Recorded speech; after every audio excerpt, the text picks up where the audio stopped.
17 years. 17 years. That's how long R-Truth had been with WWE on this latest run, dating all the way back to 2008. He had been there previously, as we know, then went to TNA for a little bit, then re-signed with the company in 2008, came back on screen, I think, in August or September of that year. But now, as you know, R-Truth has been released / will not have his contract renewed by WWE. Carlito in the same situation. That was also announced on Sunday. And the backlash to this whole thing has been unlike anything that I've seen when it comes to these WWE releases, which have become a regular thing now. Not that long ago, we had a whole group of WWE releases. Braun Strowman, Dakota Kai, so forth. Those were not well received. But this is one that universally, maybe not 100%, but I'm going to go 99.5% of people that you see out there reacting to this are all sort of shaking their head, wondering, how could WWE do this? How could they let go R-Truth of all people? The R-Truth who we just saw on Saturday night's main event facing the undisputed WWE champion John Cena, who's in the final year of his farewell tour.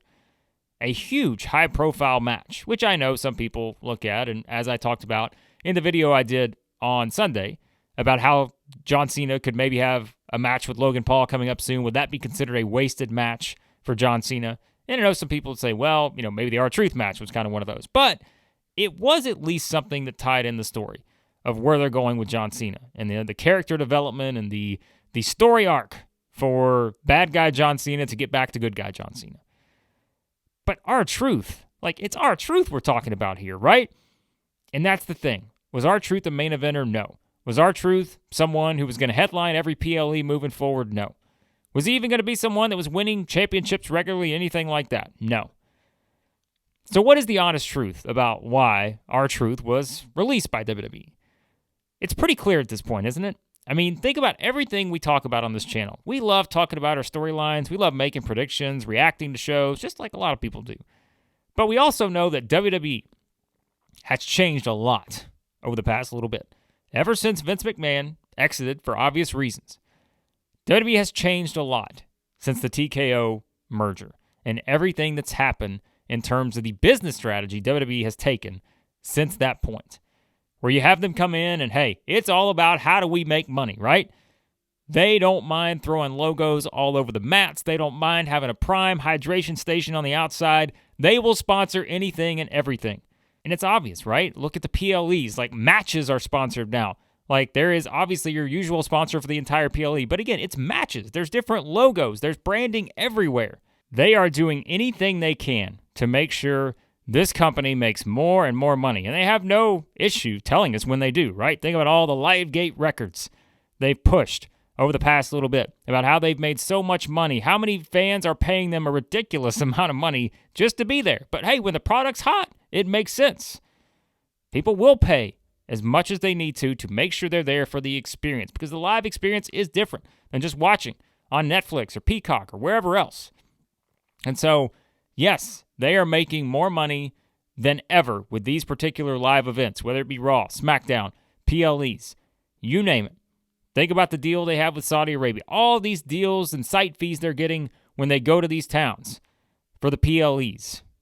Tampa, Atlanta, New York, it doesn't matter. Anywhere they go, they're getting all this money. And so again, when you look at it and you're thinking, all right, well, how could they do this for R-Truth, right? I mean, come on. It's pretty clear at this point. This is not the old WWE. And I think we all know that. This is something that, yes, it can feel kind of soul-sucking. Sorry to the final boss, who sucked the soul out of WrestleMania 41.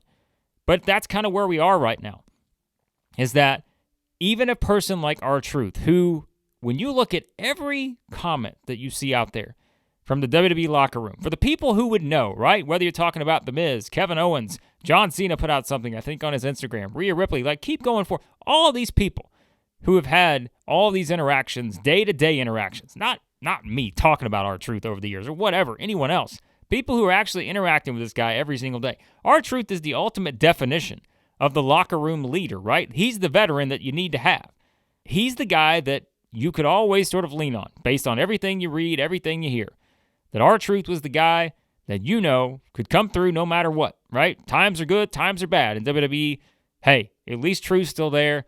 He's a guy we love and respect. But now, for financial reasons, that guy is no longer in the locker room. And at some point, yes, the strategy in running a business is all about how do you effectively run a business. But there is right now, more so than ever, it seems. And sure, there have been issues in the past we could point out, and we could point out different scenarios, I'm sure, where this has felt the same way. But it's sort of where the human element has been removed here. And it is about the numbers. And right now, when you look at it from a numbers perspective, R-Truth, Carlito, who were guys who were not going to main event shows every single night, they were not going to go win championships regularly, they were not even going to be featured in multiple segments probably on every show. But because they were in that situation, it's one where they were expendable. And if a person like R-Truth is expendable, then everyone, and I guarantee you this is probably the same sentiment, right? Unless you're someone who's in those top spots, you are those legendary sort of figures. Even R-Truth, again, someone who was not a guy who was winning championships regularly. He was not in main events all the time. But that's the kind of guy that you look at and wonder, okay, if they can let this guy go, given the value that he brought to the company. And when I say value, remember, the value isn't always just in what they bring to the match card. The value is elsewhere too. R-Truth was a very big merch seller recently. When you talk about, all the stuff they were putting out with his whole run with John Cena and everything like that. I mean, this is a guy who was selling merch very clearly. I mean, when you could look at the numbers and see that he was selling plenty of merch during this run. But it's like, all right, well, we got the most we could get out of him. He sold the merch during this run. Now he's disposable. But how could talent, not name John Cena, Randy Orton, Seth Rollins, Roman Reigns, CM Punk, and so forth, Cody Rhodes? How could talents not name that? Not sit here and feel like at some point they can be in that same situation. And again, I know there's going to be some of the people who will push back to the idea that R-Truth just was this valuable figure. Will say, well, come on. I mean, again, this is a guy who was not wrestling regularly, was not going to make an impact from the wrestling perspective. But again, it's much more about just the stuff that goes beyond that, right? And that's where, look, if you look at all the reaction, all the backlash and everything, this is not just something where it's like, all right, we cut a guy, people will forget about it a day later. No, this is only going to intensify. I guarantee you there will be situations, and WWE's pretty good with their sound effects and everything like that. You can't tell me there aren't going to be some of these crowds coming up here in these next couple shows that are going to be chanting for R-Truth throughout the show. Now, WWE will probably do a good job of hiding it if it happens. Because again, they can work their magic with the presentation.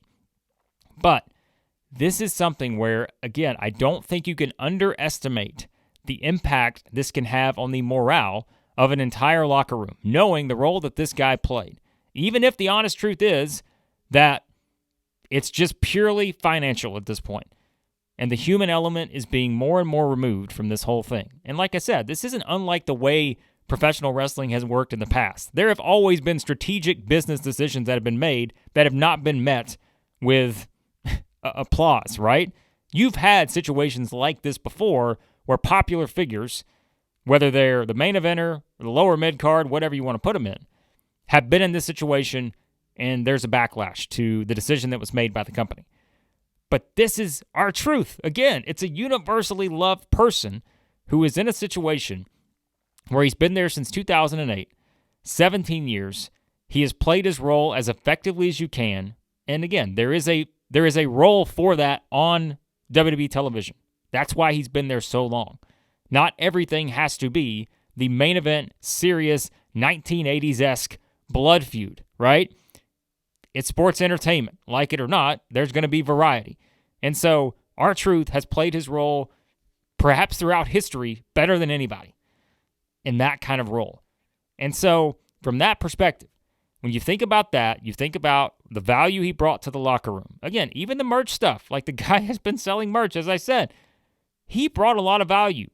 And when we talk about kind of WWE moving people into ambassador roles, WWE Legends contracts and all that, this is a guy who until the end of his career, until the end of time for R-Truth, could have been promoting WWE in some way, shape, or form with the personality, with sort of the infectious energy that you need to have someone out there promoting the brand. But it's not about that anymore. It's about simply, what can your contract do for us? And if your contract cannot do things for us that move us in the right direction, numbers-wise, then you are expendable. And so I don't know how much R-Truth was making. I don't know how much Carlito was making. But I do know that whatever it was, there is probably sitting there a spreadsheet. And for whatever reason, as you're going down this spreadsheet and the decision makers, the powers that be, who made the call, are looking at it saying, you know what? All I see is the thing on the right that shows the number. Oh, I just realized the thing on the left says R-Truth and Carlito. Back to the thing on the right. That's where they got to go. Done. It's ruthless. But that is clearly some of the business approach that we're seeing in the TKO era of WWE. And that is the honest truth, is that this may not be the last time. We can make all the puns we want about the last time is now and all this other stuff, but it may not be the last time that you have a move like this that is made.